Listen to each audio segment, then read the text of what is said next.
que Tengo tu libro aquí en mis manos, me lo he aprendido, ya ves todo subrayado.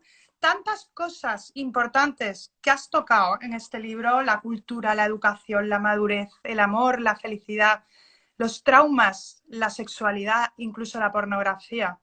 Enrique, ¿y por qué ahora este libro? ¿Ves a quizá Pues la mira, sociedad tenía perdida? mucho interés en sacar un libro sobre este tema, coincidiendo con la pandemia, porque la gente está sufriendo mucho, veo mucha gente perdida en lo fundamental. Entonces, el libro trata de grandes temas. O sea, yo estoy convencido de que una persona que lea el libro, que está escrito en lenguaje coloquial, saca enseñanza de él. Son los grandes temas: el amor, el desamor, la voluntad, como tú decías hace un momento, uno de los capítulos, la sexualidad, cómo gestionar el mundo de los sentimientos, la felicidad. Fíjate que en ese momento la felicidad ha pasado, empezaba a ser la felicidad sobre todo en la Ilustración, en el siglo XVIII, que culmina con la Enciclopedia de la Revolución Francesa, y hoy, en el siglo XIX y XX, es una expansión de publicaciones sobre la felicidad. ¿Qué es? ¿En qué consiste? ¿Qué características tiene? Por eso mi libro tiene mucho fondo. Es un extracto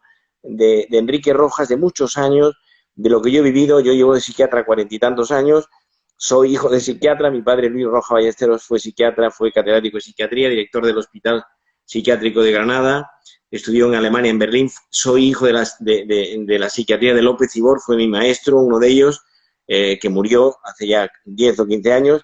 Juan Antonio Vallejo Nájera, que me llama a mí Rojitas, que también te sonará porque es un personaje muy importante, Sandra y también, yo, sí. era, y yo fui de Vallejo Nájera durante un tiempo el niño de los recados. Yo entré en la editorial Planeta de la mano de Vallejo Nájera, que me dijo un día: Rojitas, vas a publicar tu primer libro de mi mano. Y fui a Planeta, que estaba entonces en la Castellana, y me presentó al director, entonces era Manolo Ramírez, y Manolo Ramírez le dedicó a mi libro un minuto, Sí. porque no me conocía, yo no me conocía a nadie, y a los pocos días le llamé a Vallejo Nájera y digo: oye, ¿qué tal mi libro? Dice: quédate tranquilo, ve preparando el siguiente, ¿no?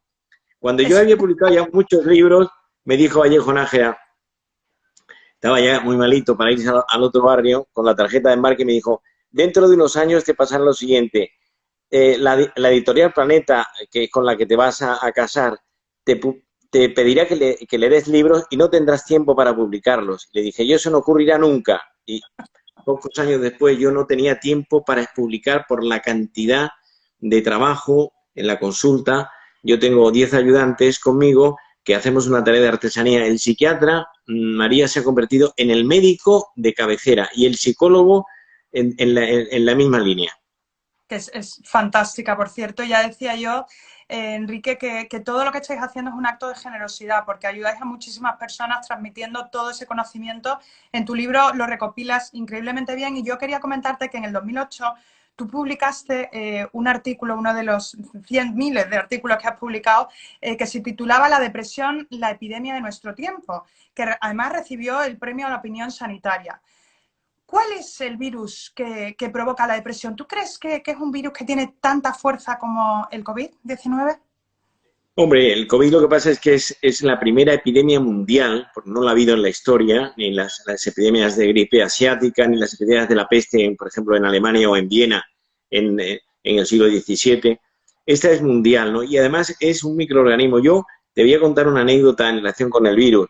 Eh, hay un texto del libro de uno de los grandes profetas, el cuarto profeta importante, Isaías, Jeremías, Ezequiel y Daniel. Daniel, en el capítulo segundo de su libro, cuenta la siguiente anécdota que tiene que ver con el coronavirus.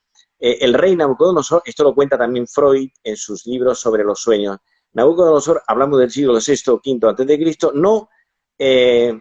no podía nadie explicarle un sueño que tenía, que era el siguiente. Le apareció en los sueños, en bastantes ocasiones, una figura monstruosa que tenía la cara de oro, los hombros de plata, el tórax de bronce, las piernas de hierro y los pies de barro.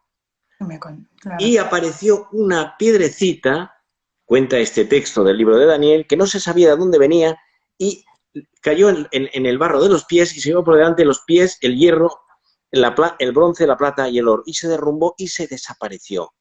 mutatis mutandis, nos encontramos en el siglo XXI, en donde la medicina se desarrolla de forma extraordinaria, en donde un microorganismo, que hay que verlo al microscopio electrónico, un virus, ha sido capaz de paralizar al mundo entero. O sea, la crisis social, la crisis económica, la crisis, digamos, de captación de la realidad es brutal. Entonces, ¿qué es lo que ocurre? La depresión es la enfermedad moderna, la enfermedad de nuestro tiempo, que es la tristeza, la apatía, el decaimiento, ¿no? Pero esta va y viene. Y la depresión, digamos, tiene mucha importancia hoy porque piensa que los psiquiatras, como decía antes, nos dedicamos, somos ingenieros de la conducta, ¿no? Pero el virus nos ha paralizado todo y hay un fondo de incertidumbre que hay que gestionar. ¿Qué va a pasar con mi vida? ¿Qué va a pasar con mi trabajo? ¿Qué va a pasar con la evolución?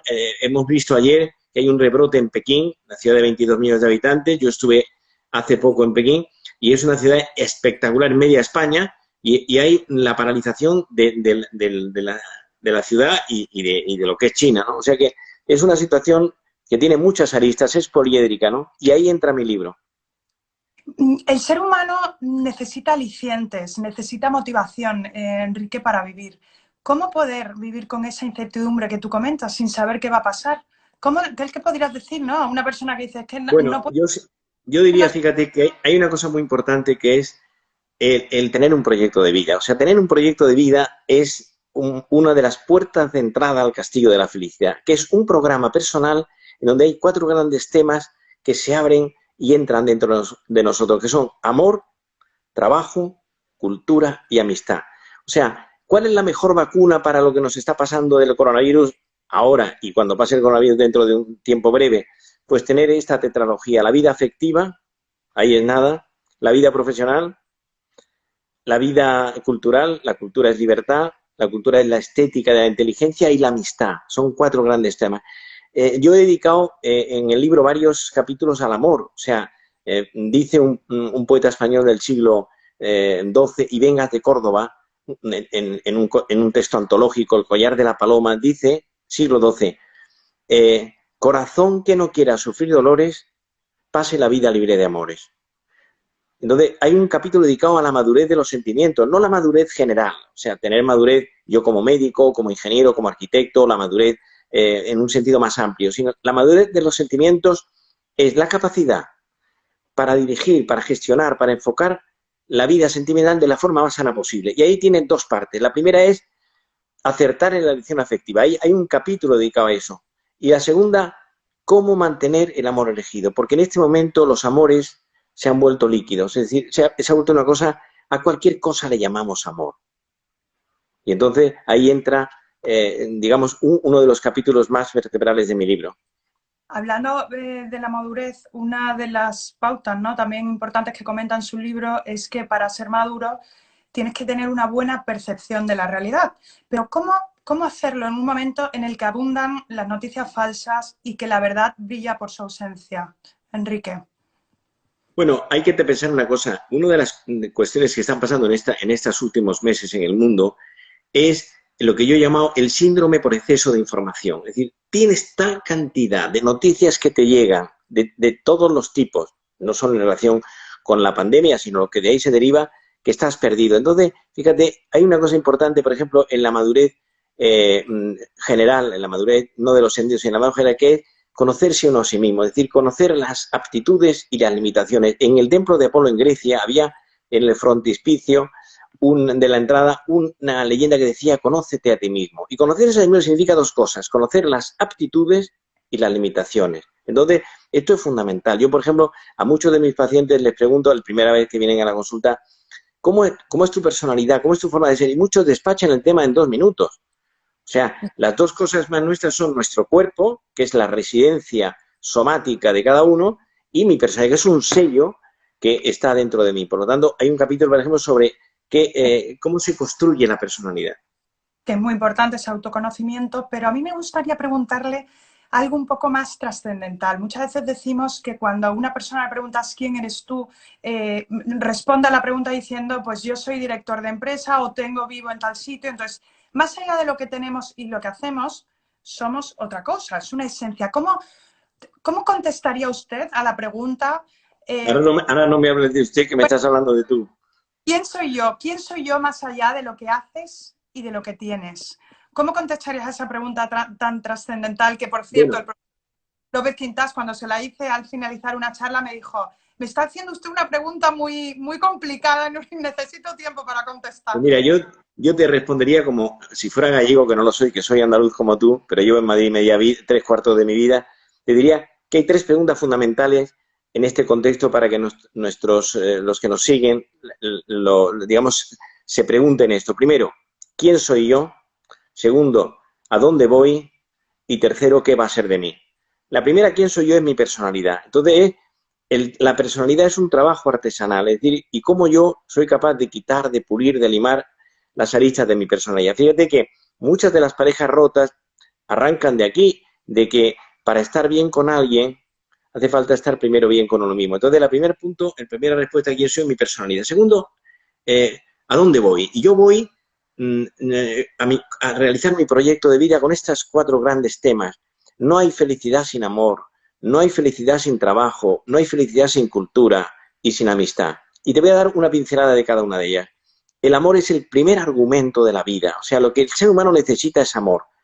Hoy no es fácil encontrar un amor de pareja porque se ha relativizado todo mucho, porque los amores se han vuelto líquidos. En segundo lugar, el trabajo. Ama tu oficio y envejece en él. El amor por el trabajo bien hecho. Es decir, yo tengo cerca de mi consulta de Madrid, estoy en la calle Serrano, hay un frutero que es muy famoso, que se llama Vázquez, que es un hombre que vende una fruta extraordinaria, pero él está implicado en la venta. Cuando tú le preguntas las uvas chinas o las ciruelas de no sé dónde, pues te habla, está entusiasmado, no tiene carrera, es un tipo que de lo suyo sabe bien, ¿no? El trabajo. En tercer lugar, la cultura. La cultura es libertad. La cultura es un saber de 5 estrellas. Y la cultura empieza por la lectura. O sea, qué difícil es manipular a una persona que tiene una cierta cultura. Y en cuarto lugar, la amistad, que es uno de los platos fuertes de la vida. Dice don Sancho Panza en las bodas de Camacho, que fue tratado, literalmente dice, a cuerpo de rey, dice Sancho Panza, amigo que no da y cuchillo que no corta, aunque se pierda, no importa. Qué bonito. Además, siempre hace unas referencias fantásticas. Tiene unas frases muy buenas en el libro, tengo que decir. Quiero ser un poco abogado del diablo, Enrique, porque en esas 4 áreas, ¿no?, que toca, que son muy importantes, claro, en época de crisis puede que todas vayan mal. Por ejemplo, el amor nos ha tocado algunas personas, ¿no? Convivir con otras, a otras vivir en soledad. Unas personas no han llevado bien esa convivencia, entonces el amor se ha roto, quizás por las causas, ¿no?, que estaba comentando antes. El tema del trabajo, estamos ¿no?, sumidos en una crisis económica tremenda. ¿Qué le diría a una persona que, por ejemplo, pues, ha tenido una crisis matrimonial o ha perdido un ser querido o ha perdido su trabajo porque pues, las situaciones actuales, ¿no?, para poder reenfocar ese proyecto de vida que es importante para... Pues mira, que te voy a decir en las dos cosas, en el amor y en el trabajo. Si una persona tiene una cierta crisis conyugal, yo suelo decir, me dio un poco de broma, que el que no tiene una cierta crisis conyugal o está soltero o está viudo, porque decía Cervantes, a la mujer y al viento con tiento. Cervantes escribe el Quijote en 1605, la primera edición, y en la segunda en 1716. Entonces, ante una pareja con dificultades, yo diría tres cosas. Primero, aprender a perdonar. Es decir, la felicidad conyugal consiste en tener buena salud y mala memoria. La capacidad para olvidar es salud mental.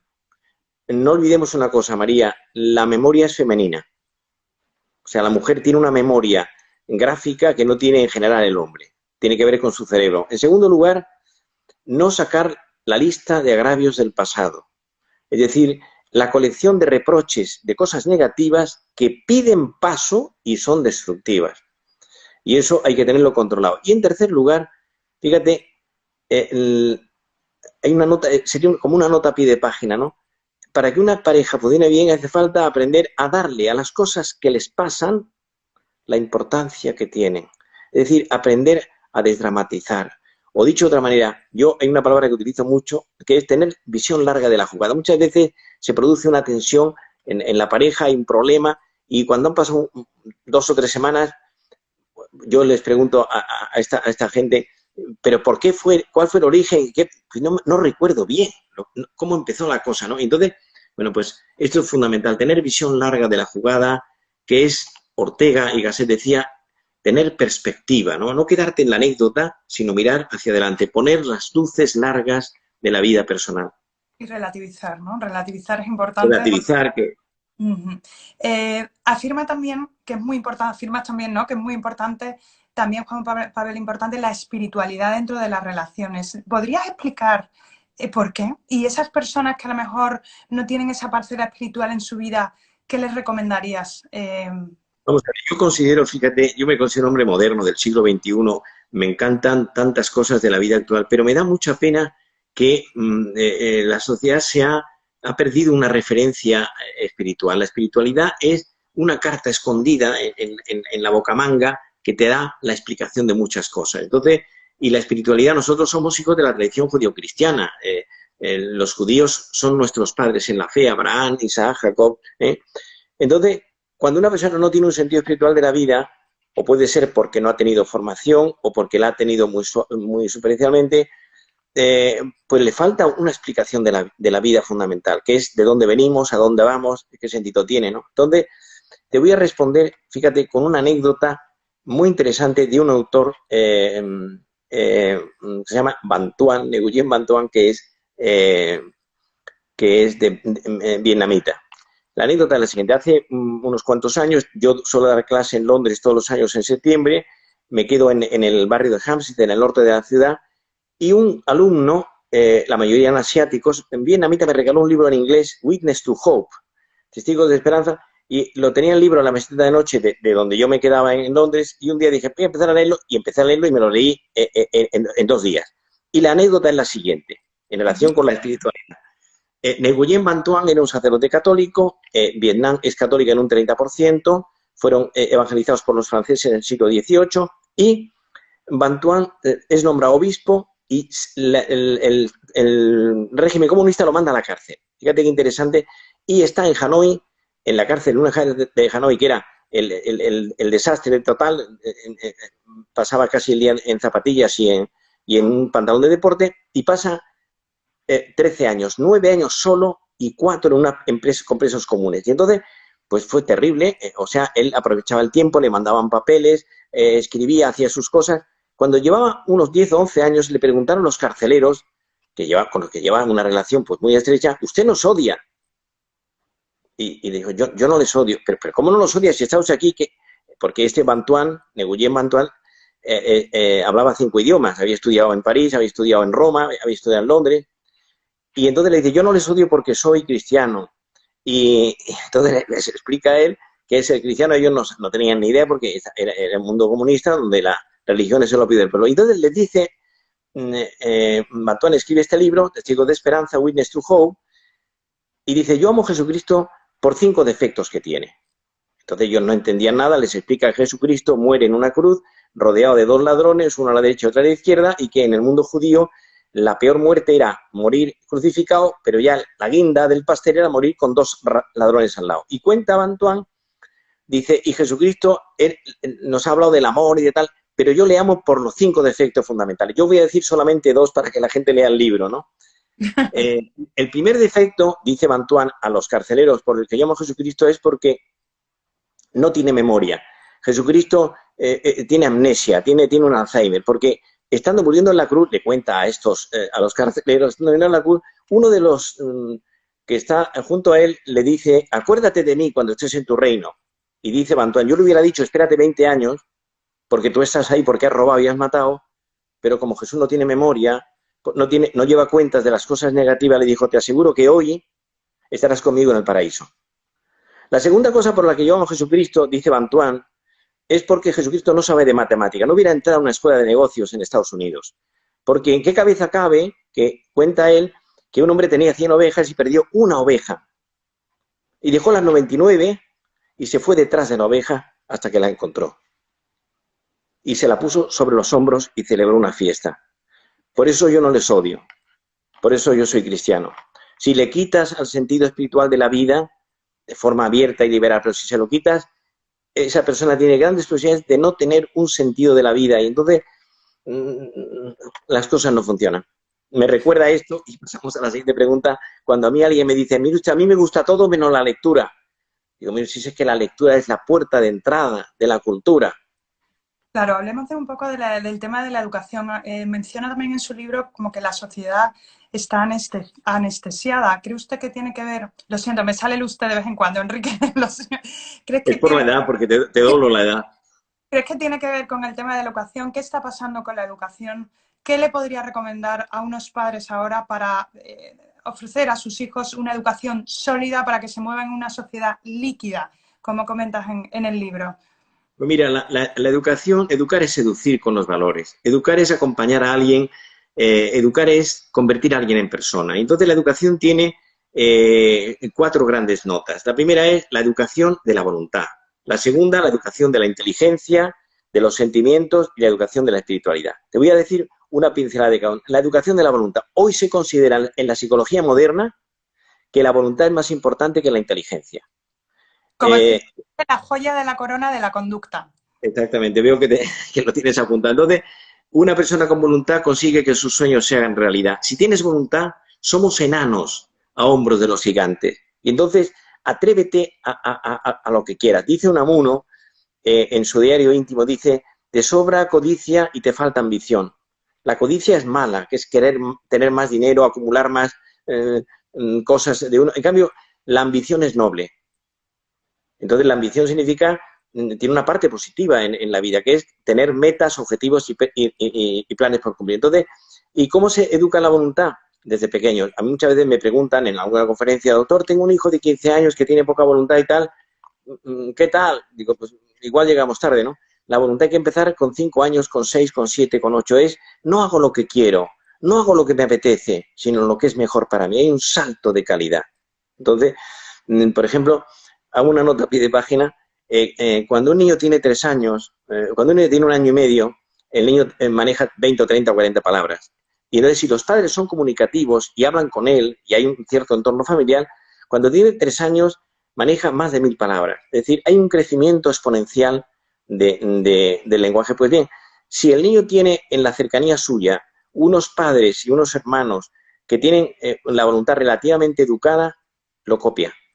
Es decir, yo recuerdo cuando yo tenía 12 o 14 años, mi hermano mayor, que luego fue notario, mi hermano Luis, yo aprendí de él el orden. Él tenía en su habitación, subrayaba con regla, tenía todo perfectamente puesto. Yo he copiado lo mismo. Yo voy de viaje, por ejemplo, voy mucho a Argentina o a México, que es el país de más venta de libros mío, más que después de España, y yo voy en el avión y saco un plumier y empiezo a subrayar y me dice la azafata, pero parece usted un chico de colegio.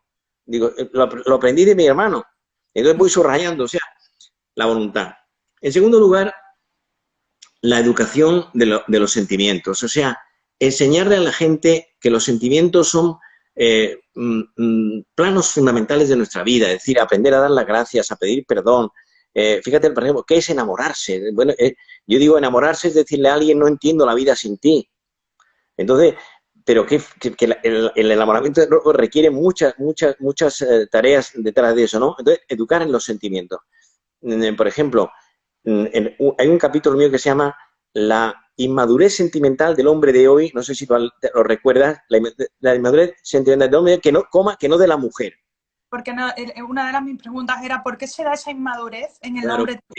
porque el hombre le tiene miedo al compromiso, tiene pánico. O sea, yo he descrito un síndrome que lo escribí en ABC de Madrid, en el Mundo de Madrid también, lo escribí en La Nación de Buenos Aires, en el Excelsior de México, en el de Mercurio de Chile, en distintos momentos, que se llama el síndrome de Simón, que no sé si aparece por ahí. El síndrome de Simón es servir solo al hombre. De hecho, por ejemplo, mis hijas, Marian e Isabel, dicen, papá, aquí hay 2 o 3 Simones muy peligrosos. El síndrome de Simón son las siglas siguientes: S, soltero, I, inmaduro en lo sentimental, M, materialista, centrado en lo material, O, obsesionado con el trabajo, y N, narcisista. Y debajo, escondiéndole el Panic Commitment Syndrome, terror, pánico a comprometerse con una mujer. Entonces, chico de 30 y tantos años, soltero, no sé si te suena, tú vives en Sevilla, que a lo mejor allí las cosas son más favorables, ¿no? el síndrome de Simón. Bueno, educar los sentimientos, que es fundamental. En tercer lugar, la educación de la inteligencia. Fíjate, la tercera educación. La inteligencia, te voy a dar 2 o 3 pinceladas de definiciones. Inteligencia es capacidad de síntesis. Inteligencia es saber distinguir lo accesorio de lo fundamental. Inteligencia es capacidad para captar la realidad en su complejidad y en sus conexiones. En latín es intus leere, leer por dentro. Entonces, la inteligencia se fomenta, se cultiva, se educa con la lectura, con el espíritu crítico, aprender a razonar, a utilizar argumentos.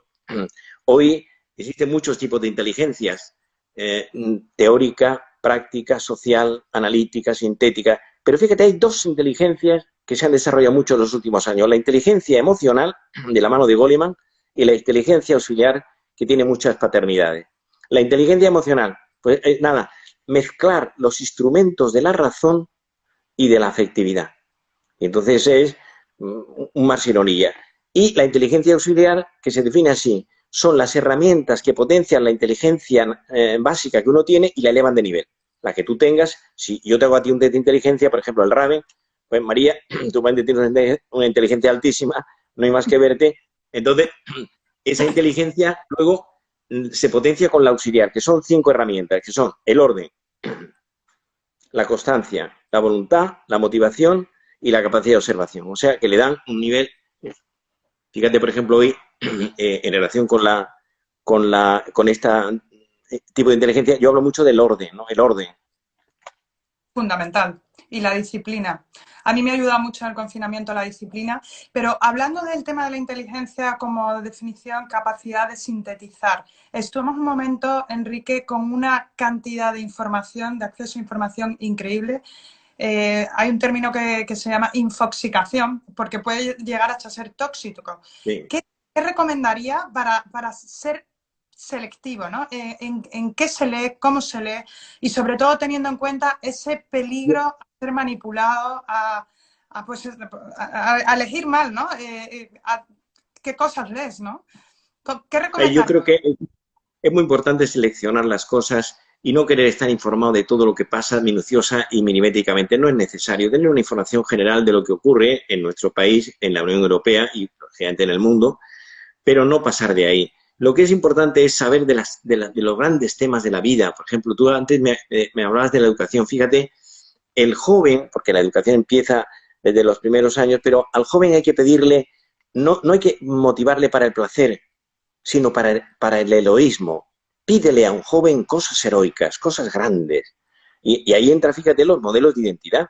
Yo recuerdo cuando yo era joven, cuando yo tenía 18 o 20 años, yo siempre he sido muy ordenado y llevaba una libreta en donde apuntaba, a mí cuando yo sea mayor me gustaría parecerme a fulanito. Eran profesores míos, gente con la que uno en el sentido intelectual, otro profesional, y yo iba viendo así, cuando yo me casé tarde, casi con 34 años, y yo tenía un esquema de mujer que tenía que ser universitaria, tenía tenía que tener un fondo intelectual, y tardé mucho en encontrar, y fíjate, yo a mi mujer, a Isabel, le llevo 11 años, y me decía ella, que dice, el primer día que salí contigo, esto me lo dijo luego a posteriori, dije, yo me caso con este. Y yo tardé 7 meses, porque yo digo, pero yo cómo me voy a casar con una chica que es 11 años más joven que yo, que es de Barcelona, ¿qué tal? Y mi mujer me dijo, oye, que eres muy lento, o sea, no tienes velocidad.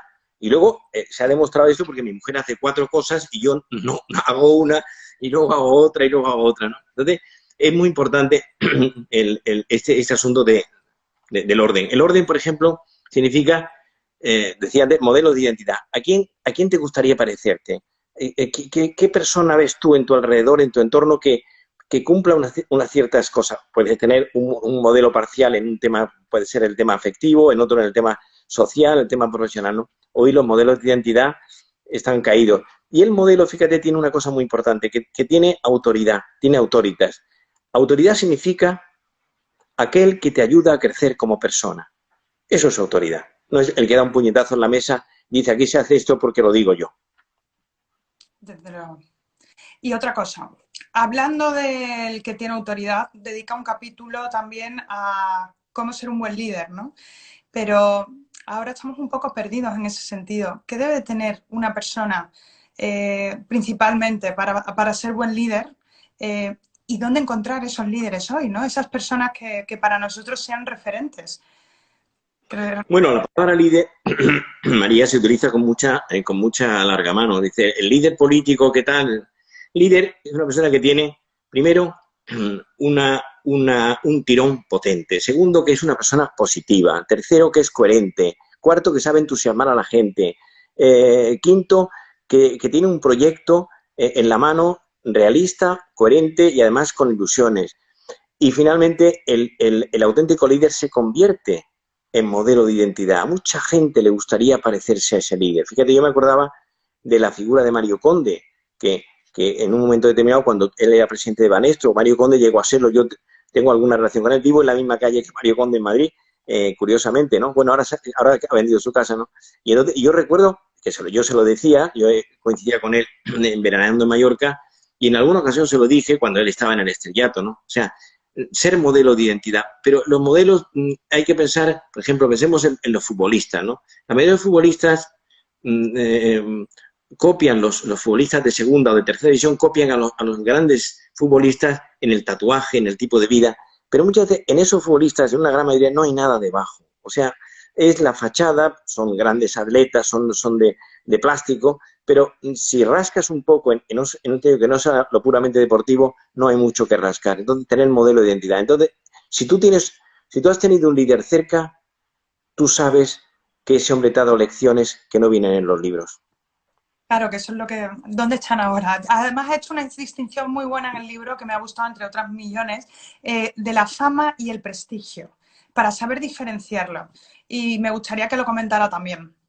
Bueno, hay mucha gente, la fama te la da el aparecer mucho en los medios. Yo conozco mucha gente que es muy famosa, pero no tiene ningún prestigio. Entonces, que están una y otra vez en los grandes temas. Piensa en las revistas del corazón. Me decía una paciente mía hace unos días una afirmación pues muy negativa. Me decía, doctor Rojas, me relaja mucho ver en la televisión la vida de los famosos rota. Y me distraigo y paso las tardes. Entonces, claro, pues es una gran pobreza, ¿no?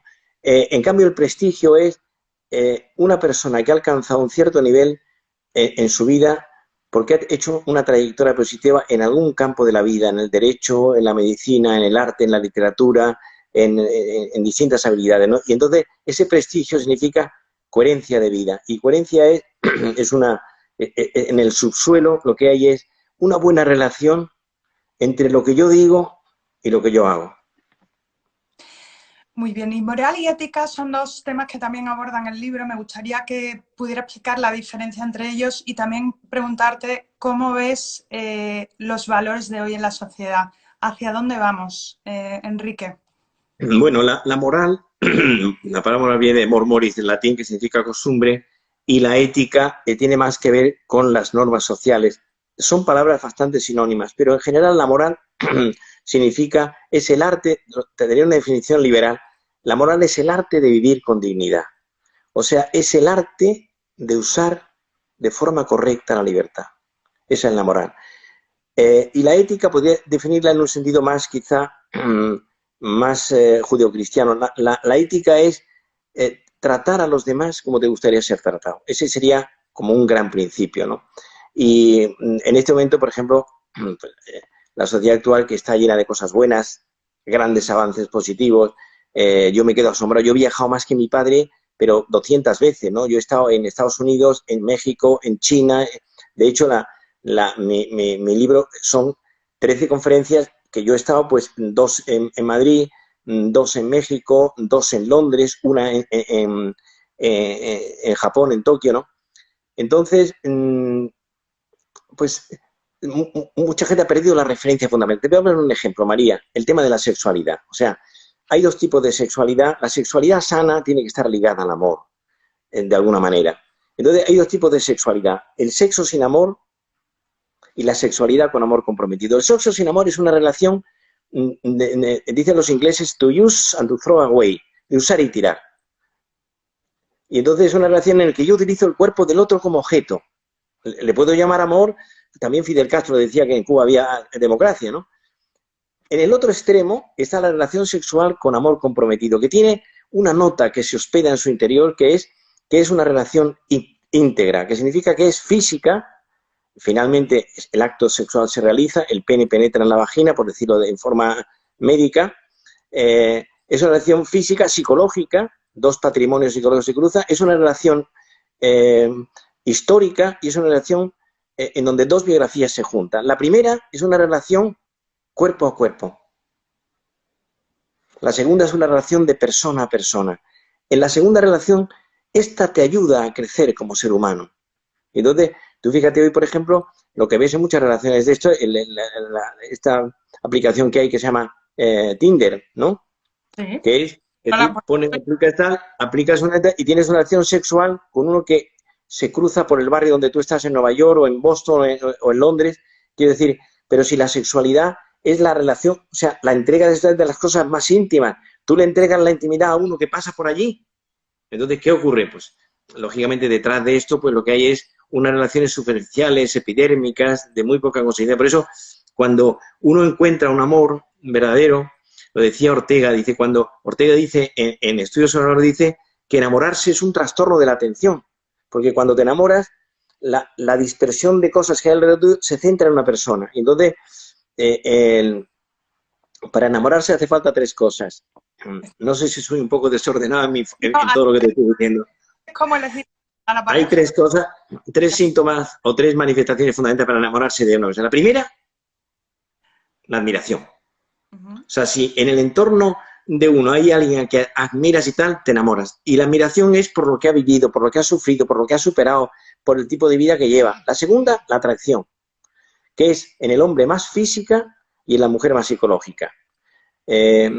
Solo decir que el hombre se enamora por la vista y la mujer por el oído. Cuando a un chico le preguntan por la aspirante al título, dice, pues mira, un cañón del Colorado, te dan la vuelta, ¿no? Entonces, la mujer que es mucho más, tiene más inteligencia emocional, cuando le dicen, ¿qué tal es el chico con el que sales? Dice, es muy inteligente. No se ocurre decirle, es el Robert Redford de Sevilla o de Madrid, no se le ocurre eso, ¿no?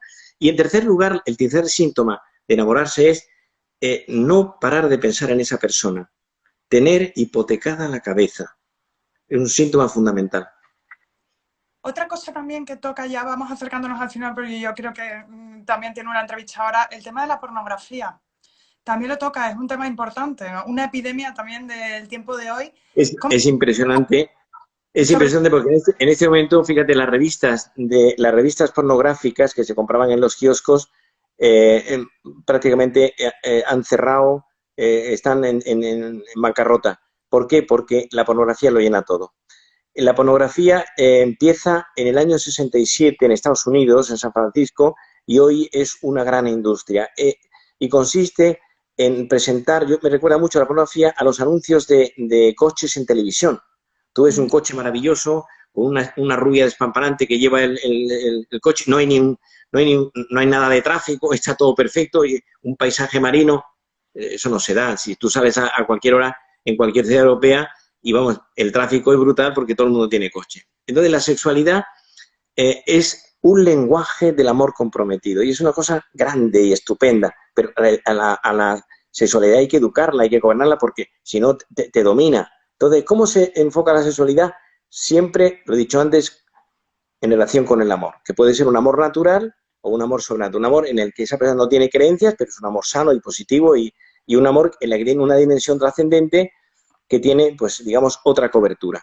Entonces, en la pornografía se presenta a una mujer despampanante que tiene relaciones sexuales y en donde lo fundamental es el orgasmo, el placer sexual, la unidad de placer que hay ahí. Entonces, es una situación ideal porque no hay ningún compromiso, no hay nada.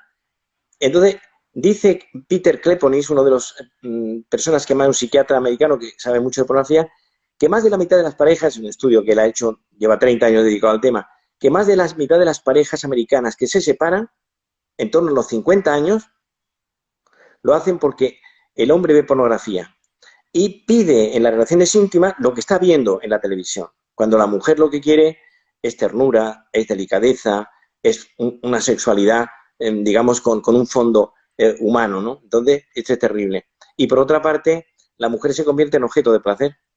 Un chico que ve pornografía, pues está acostumbrado a pensar enseguida que ve una chica, pues ya tener un contacto sexual con ella. Y eso eso cambia el panorama de forma extraordinaria. Volvemos a lo que comentaba antes, cuerpo a cuerpo, y la diferencia persona a persona, cuando tienes una relación profunda. Y ya acercándonos al final, tema poliédrico, el de la felicidad, que también toca en el libro, porque es que toca de todo, y lo vuelvo a repetir, este es el libro, todo lo que tienes que saber sobre la vida, porque hay personas que me lo están comentando, me han comentado si lo has presentado en Madrid ya, Enrique, de No, no, no, no. Iba a presentar el libro en marzo, primeros de marzo, el alcalde de Madrid, Martínez Almeida, que me dijo que sí tal, pero lógicamente el libro lo voy a presentar en noviembre o por ahí, lo va a presentar Martínez Almeida, vamos a buscar el mejor sitio, pero el libro yo quiero que la gente lo lea y que tenga comentarios conmigo. Yo aprendo mucho de mis lectores porque me hacen críticas, comentarios, observaciones, ¿no? Entonces, la felicidad es un tema inagotable. Dicen los ingleses, es a bottomless well, un pozo sin fondo. Pero te voy a decir 4 o 5 pinceladas de la felicidad. Primero, la felicidad consiste en una actitud ante la vida. O sea, consiste en captar lo mejor de la realidad. Te voy a contar una anécdota que la he contado en alguna ocasión y que es bastante demostrativa. Yo, como decía antes, suelo dar clase en Londres todos los septiembre y cojo un autobús de estos rojos, de 2 pisos, y el conductor era un chico negro que iba cantando, entre cantando y silbando. Me quedé a hablar con él, hacía las 2 funciones de cobrar y conducir, y empiezo a hablar con él, y pienso yo, ¿cuánta gente conozco yo en Madrid que vaya por la mañana a trabajar entre cantando y silbando? Entonces le pregunto, y le digo, ¿Are you very happy? ¿Estás muy contento? Estoy feliz, me encanta. Y digo, ¿pero por qué? Y entonces, como empecé a preguntar otras cosas, me dice, ¿usted a qué se dedica? Me dice el conductor, y digo, yo soy médico, soy profesor de medicina. Le dije, ¿pero de qué especialidad? Y le dije, de psiquiatría. Y me pregunta, en medio de la conversación, ¿qué tal ve usted la salud mental de los ingleses? Y yo, que estudié en un colegio bueno, le dije, me falta información. Muy buena. Sigo hablando con él y le digo, ¿pero por qué está usted tan contento? Y dice, porque lo tengo todo. Estoy en la Real Compañía de Autobuses de Londres, me encanta mi trabajo, mi abuelo era de Jamaica, de 8 Ríos, lovely day, no está lloviendo. Entonces yo empecé la clase con mis alumnos de la siguiente manera. La felicidad no depende de la realidad, sino de la interpretación de la realidad que uno hace. Este hombre vivía a 1 hora y media de donde estábamos, que era en el barrio de Hampstead, tenía 2 hijos, no tenía 3 móviles, no estaba conectado con los grandes temas financieros de tal, y tenía una felicidad, iba cantando por la calle. Entonces es muy importante esto, ¿no? La felicidad consiste en una actitud positiva ante la vida, que es saber cada uno gestionar bien lo que tiene, lo que posee, en lo que trabaja, ¿no? Otra definición de la felicidad es la siguiente. La felicidad consiste en estar contento con uno mismo. Tú tienes el problema de que eres muy joven todavía, pero en estar contento con uno mismo al comprobar que hay una buena relación entre lo que uno ha deseado y lo que uno ha conseguido. Administración inteligente del deseo. Entonces, no pedirle, o sea, una cosa para ser feliz, otra nota a pie de página. Otra cosa importante es moderar las ambiciones. O sea, no querer... yo conozco muchísima gente que vive modestamente y que tiene un grado de felicidad muy bueno, y conozco gente que lo tiene todo y siempre está quejándose. Otra definición de la felicidad. La felicidad consiste... que ha contado aquí me gusta mucho. ¿La cual? Sí. La anécdota de la camisa, ¿sabes? Sí. Bueno, está recogida de un escritor ruso, ¿no? Que fueron a buscar a alguien y tal, y resultó que no tenía ni camisa, ¿no? Dice Don Quijote, en un momento determinado, una frase muy importante. Dice, la felicidad no está en la posada, sino en medio del camino. Es decir, la felicidad es una forma de viajar. Entonces, tener siempre la mirada... Yo, por ejemplo, me pasa mucho en mi consulta que viene un señor a revisión, una persona viene a revisión y está conmigo y le pregunto, ¿qué tal estás? Mal. ¿Cómo vas de ánimo? Pues regular. ¿Cómo tienes tu vida? Pues estoy con ansiedad y tal. Y después de estar conmigo, pues 40 minutos, que yo lo que he hecho ha sido darle la vuelta a la captación de su realidad, doctor, me voy muchísimo mejor. Yo no he hecho nada más que cambiar el foco de atención, ¿no? Entonces, tener siempre la capacidad para ver el lado bueno de todo, ¿no? El lado positivo. Voy a contar una anécdota al respecto que me pasa cuando yo voy los domingos, estoy en Madrid, voy a hacer deporte a Mirasierra, que está en una parte de Madrid, en Madrid Norte, y me pasa la siguiente realidad. Estoy en un campo multiuso y me llaman que hay un chico que ha tenido un accidente en un campo de fútbol de balonmano, que está como a unos 100 metros donde yo estoy. Entonces, saben que soy médico, no dicen, va un psiquiatra a verte, sino este señor Enrique Rojas es médico. Entonces me acerco al chaval, me encuentro un chico de 10 o 12 años que está apoyado en la portería con el brazo recogido sobre el tórax, y le cojo el brazo, tal, y le digo, te has partido el brazo. Me levanta la mirada y me dice, ha sido la mejor parada de mi vida.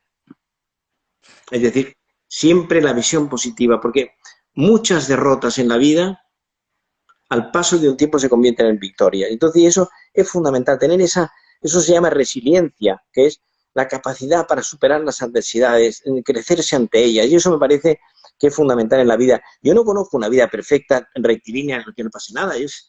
Quiero decir, pero yo hablo de mi vida, de mi propia vida, ¿no? Y realmente, pues, uno se queda asombrado de que la gente, por ejemplo, muchas separaciones matrimoniales de parejas, muchas separaciones de pareja, yo cuando digo, ¿pero por qué te separaste? Y digo, no, porque tal. Cosas que se podrían haber arreglado perfectamente, sin llegar ni al psiquiatra ni al psicólogo. Una persona sensata, o ir al psiquiatra que pueda echar una mano, ¿no? Entonces, me parece que este es un punto también importante. María, no quiero irme sin decirte una frase que es una anécdota que me ocurrió hace relativamente poco tiempo en la sinagoga de Madrid. Yo tengo varios amigos judíos sefarditas con los que tengo muy buena relación. Uno de ellos es el hijo de Mauricio Chel, David, que es el presidente de la comunidad sefardita de España.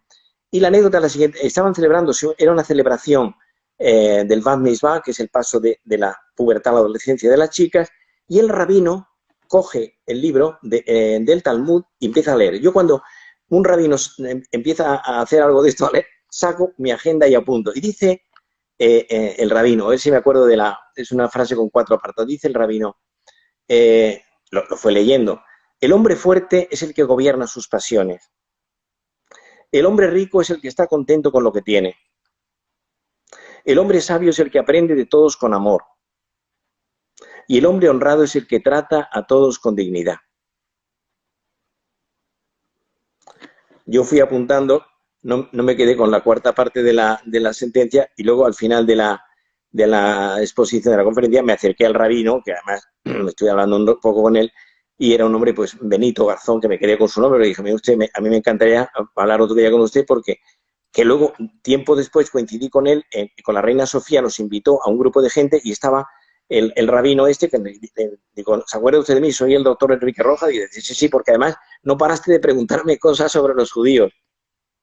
Importante, y además el que tome nota de eso, porque luego lo comparte con nosotros. Y me ha encantado esa manera de terminar esta gran entrevista.